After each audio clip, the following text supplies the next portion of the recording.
এই একটা বাচ্চা মানুষ করতে গিয়ে আমার জীবন শেষ হয়ে যাচ্ছে। আমাকে সারাটা দিন এত মারধর করে বলার মতো না। আর বাচ্চাটা দেখারও কেউ নাই, একা একা কন্ট্রোল করা ভীষণ কঠিন। ওর বাবা কাজের জন্য সারাদিন বাইরে থাকে, নিজে বিজনেস করে, এই কাজ ওই কাজ নিয়ে খুব ব্যস্ত থাকে। আমি বাচ্চা একা একা সাথে নিয়ে সারাক্ষণ খেলাধুলা এটা ওটা সেটা করতে জীবন শেষ হয়ে যাচ্ছে।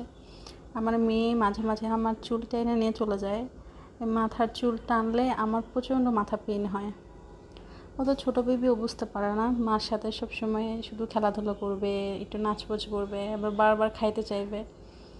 একটা বাচ্চা এখনকার খুব অ্যাডভান্স, মানে বলে বোঝানো যাবে না। আমি একটা বাচ্চা কন্ট্রোল করতে পারি না।